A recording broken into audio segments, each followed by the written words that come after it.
Bien le bonjour. Aujourd'hui, on parle de Tergrid, de la Mademoiselle God of Fright. J'espère que c'est Mademoiselle. Une 4-5 menace qui, quand quelqu'un discarte un permanent ou qui fait sacrifier un permanent, ben, ça revient sous notre contrôle.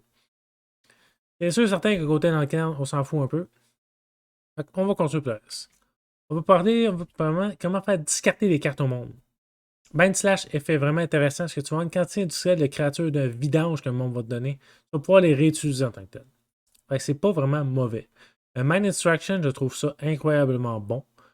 Sérieusement, vas-y, quelqu'un te donne une créature bleue, tu fais discarter toute sa main pour le bleu. C'est un petit peu violent, mais moi, je trouve ça pas si pire que ça, honnêtement. Pour 3 mana, là, ça se prend relativement bien. Une fois que tu as une créature de leur côté, tu devrais pouvoir être correct.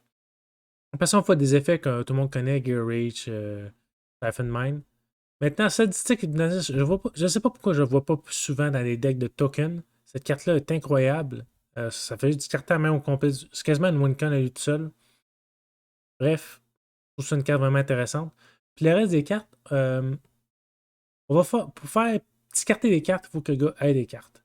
J'ai remarqué ça, on va dire, dans mon deck de Grixis Discord Hellbent, que malheureusement, ben, à un moment donné, une fois que j'ai fait discarter leurs mains, j'ai plus rien. J'ai plus de value de leur côté.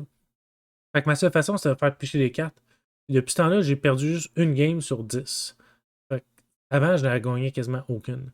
Fait que faire piger des cartes pour que le monde puisse en discarter, c'est un élément très important. Je vais même en parler un peu plus tard. Mais on va continuer. Quelques discartes de synergie. On va Megrin, Liana Caress et l'autre vidange Raiderwick. C'est pas mauvais, honnêtement. Là. Sérieux, c'est des excellentes cartes, mais veux-tu te dédier à 100% à que le monde discarte leurs cartes? Tu veux-tu vraiment que tout le monde te target automatiquement? Quelques monde a un deck de wheel, généralement, automatiquement, ils se font cibler parce qu'ils savent qu'ils vont mourir parce qu'ils vont piger une carte. Moi, je ne mettrais pas trop ça dans mon deck. Peut-être une, voire deux. Mais c'est pas mal la limite. Waste Not a malheureusement déjà spiké. Mais c'est une excellente carte dans ce deck-là, puis ça coûte juste 2 mana. Fait que je dirais pas non, honnêtement. Maintenant, les card draws spécifiques. Il y en a 1 million de card draws. C'est juste certaines cartes qui marchent avec le deck. C'est juste un deck d'analyse. C'est une analyse, pas une deck tech, on s'entend. Quête Grimoire, excellent. Village Right, j'ai mis ça un peu dans les card draws pour la simple et unique raison que on va avoir une quantité industrielle de bébés de vidange. Il faut les recycler en quelque chose de plus intéressant. Fait que je trouve ça relativement bon de pouvoir juste se débarrasser des créatures de vidange pour récupérer 2 cartes. Fait que c'est comme vous voulez. Maintenant, on va garder pour piger des cartes. Comme j'ai dit tantôt, pour que le monde puisse jouer des cartes, il faut piger des cartes. Fait que tous les effets qu'on voit là, on les connaît. Mais des effets plus genre Grappeur Orrery et Peer into the Abyss, c'est une underdog. Sérieusement, il y en a un qui permet de ramper. Oui, tout le monde va ramper. Mais tout le monde va tout le temps avoir des cartes dans les mains.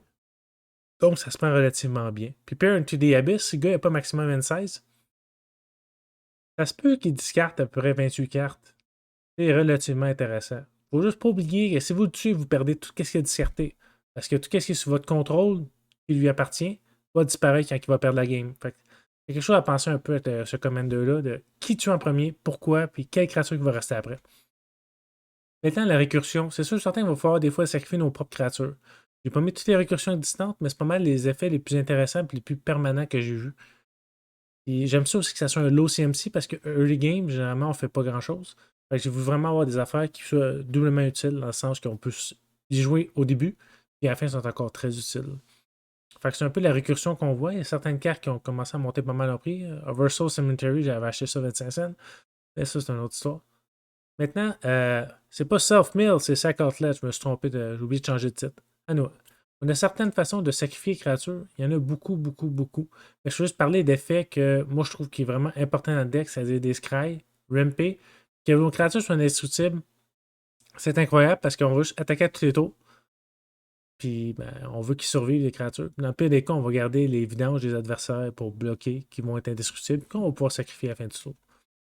Maintenant, les synergies de sacrifice. Il y a beaucoup de cartes que quand tu sacrifies Peerless Thunder, Shifter, Palm, etc., que tu vas piger des cartes, tu vas créer des treasures, tu vas créer des Eldrazi. Fait que nécessairement, sont très bonnes. Ça serait à voir dans le deck. La Desecration Demon est une All-Star en général. La simple et unique raison que la Synthesis Flying Trample. Ah non, pas Trample. C'est un autre démon. Ah, c'est juste pour pas perdre la game qui est Trample. Ah oui. Et à chaque fois qu'ils vont se sacrifier, ben, ça va retourner sur son contrôle. Fait que avant, c'était un petit peu désagréable, puis la simple façon qu'il t'a tapé, tu peux pas rien faire avec. Et là, tu vas récupérer des créatures du monde. Fait que c'est pas nécessairement mauvais. Necrotic Plague, c'est particulier. J'ai mis ça dans les cartes disponibles, la simple et unique raison que ça se prend bien. Parce que tout le monde va pouvoir sacrifier des affaires entre eux, puis dans le pire des cas, tu vas sacrifier une créature que tu t'en fous un peu. Je sais pas si vous voulez vraiment jouer, c'est plus un meme card. Je jouerais peut-être vraiment pas. Puis Endless Whisper, c'est vraiment le fun de tout ça, c'est que la créature, même s'il donne un adversaire, ben, le trigger est à la fin du tour. Fait qu'elle va revenir sur ton contrôle quoi qu'il arrive. Ça permet de garder des créatures utilitaires, même après un board wipe sur le field. Fait après ça, tu peux rejoindre ton commander, puis refaire un board wipe, puis tout revient sur ton côté. Simplement. Maintenant, des façons de sacrifier les créatures pour les adversaires. Il y en a beaucoup, beaucoup, beaucoup. On voit la famille de Alupkeep sacrifie de quoi. On a certaines créatures comme Gravepack qui va juste faire que quelqu'un tu perds de quoi, tout le monde perd de quoi. Il y en a d'autres plus utiles comme Archfiend of Depravity qui est à 2 pièges, je ne sais pas pourquoi. Une carte qui est vraiment excellente en tant que telle parce que le monde va sacrifier à l'upkeep, va sacrifier à l'endstep. Il n'y aura pas de bon moment pour mettre leur créature sur la table en tant que telle. Les autres cartes sont pas mal juste des sacs effets qui sont relativement bien costés pour leur effet. Maintenant, la partie 2, j'ai pas mis toutes les Plaguecrafters de ce monde, là. Tout le monde les connaît, puis Flashback Marauder, puis toute la vidange. C'est sûr certain, c'est excellent. Mais à combien vous voulez en mettre? Voulez-vous les récupérer? Fait que c'est un petit peu de récursion aussi qui est très intéressant. Maintenant, les Pox Effects. Il y en a beaucoup de Pox Effects, mais en third, un certain pourcentage, un certain nombre, il n'y en a pas beaucoup. J'en ai trouvé juste 3 qui sont disponibles présentement dans Magic. Ils sont pas mauvais, puis il y en a comme Friendly Omnipotence qui est vraiment pas cher, honnêtement, qui se prend relativement bien. Tu risques d'avoir en général beaucoup plus de permanents après ça que les autres. Fait que sur ce, passez une agréable journée. Au revoir.